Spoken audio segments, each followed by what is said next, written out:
Louisiana beer reviews, Sniki, Tiki, Killer Punch style cocktail solo review. My friend David and I did a duo review last year of this and the Scorpion Bowl version.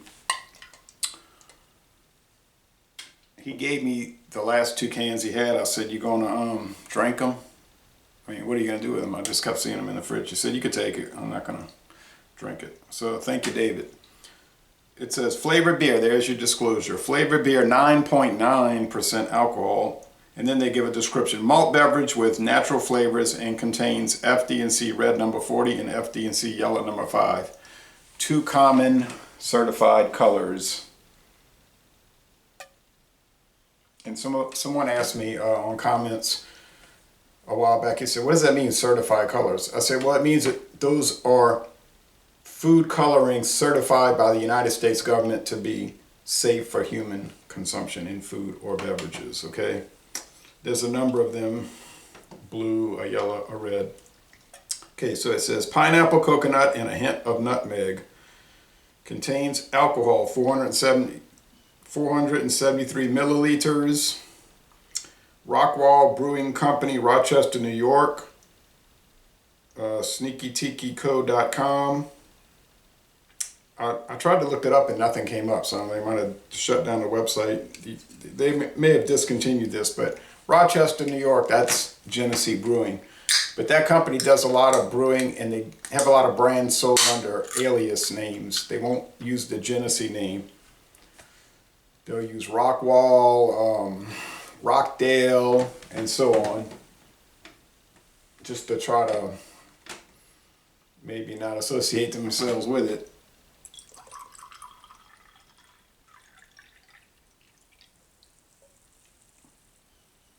Okay. I want that to drip.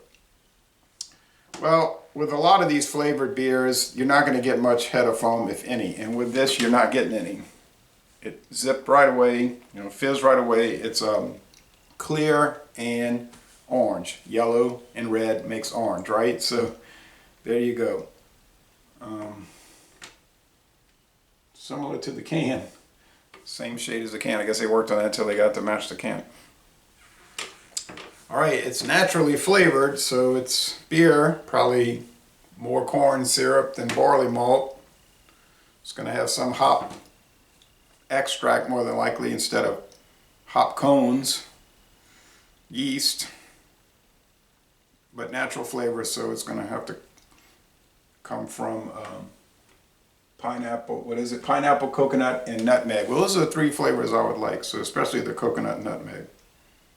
Now, it could be pineapple, like dehydrated pineapple, or pineapple pulp, or nutmeg, which is a spice. That would just be nutmeg, right? Coconut could, like I say, it could be coconut extract, something like that.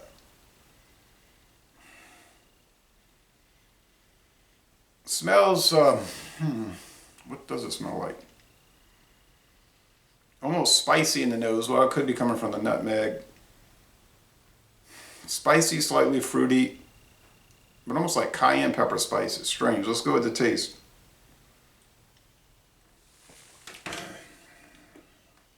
Okay. Very strong coconut application here.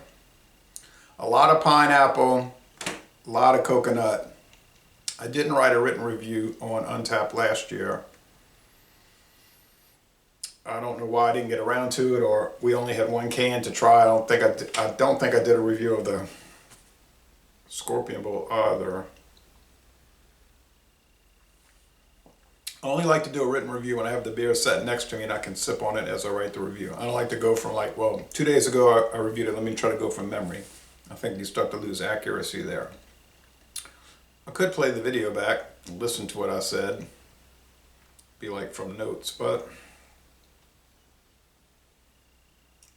I'm going to sit there with this can and write. The overriding flavor is coconut, predominantly. Some pineapple and the nutmeg spice. It obscures the beer flavor, but I think I'm picking up some pale malt, like pale I don't know if it's lager or ale. The body's surprisingly not heavy. 9.9, you'd think it'd be a heavy syrupy, heavy body syrupy mouthfeel, but no. It's a little candy syrup in the mouth, but it's not coming at you too heavy in that area. The body's medium, really. And it's a,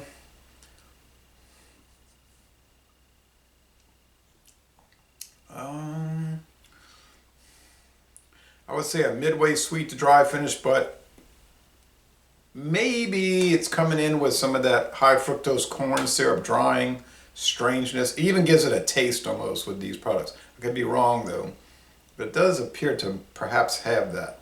I know when I did the Geloso beverages, there are the original Clubtails flavored ales from Canada.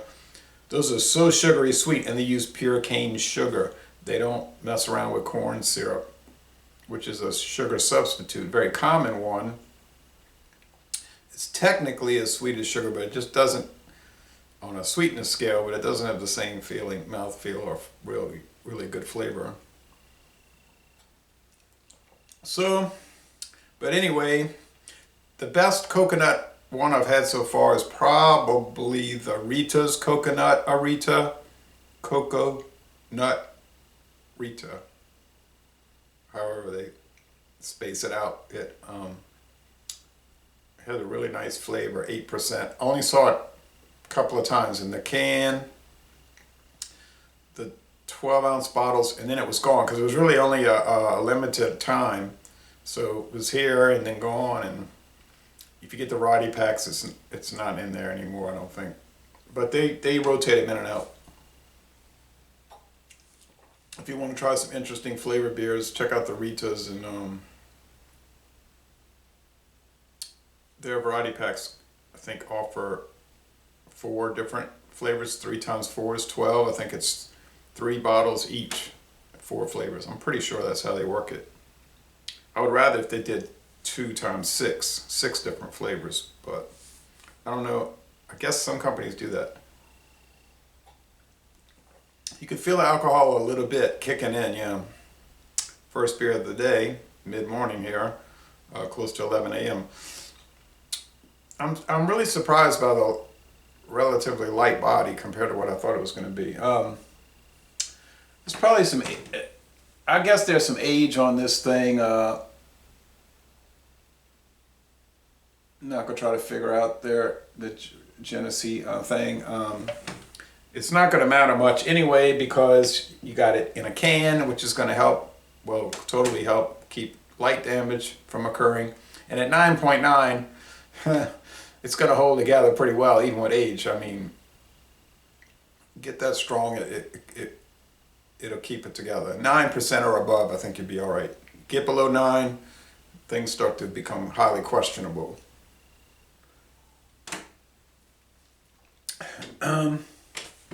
It's actually pretty good. I don't think it's still made though. By that website being down. I'm going to recheck though just to make sure, but I don't know. NAB, North American Breweries, Genesee, they're kind of shadowy and secretive in a lot of ways, so it's hard to figure them out, but I would say 90. A minus, 90 out of 100, which for a thing like this is pretty good. And he got these 4-packs at the salvage store on Louisiana Highway 48, on southbound, commonly known as Jefferson Highway, in Elmwood, Louisiana. They have incredible prices. You just got to catch them, go in there. It's probably, if I don't live out there, but if you live out there and go about once a month, and you can find some really interesting beer prices, like 99 cents for 18-ounce bottles of Ice House within date. They had 30 packs of Keystone, Key Lightful, the flavored ale. Or that thing was $11.99 for a 30-pack. Out of date, but just by a few days. And like Molson Coors says on their website, it should be fine a year after the Best By date, up to a year in the can. So for $11.99 a 30 pack, I'm not complaining. Well, ooh, I feel it hitting me. All right, anyway, yeah, very interesting product. So 90 out of 100, which is extremely high for a flavored malt beverage, flavored beer. And I'm going to end this review by saying, y'all come on down to southeastern Louisiana.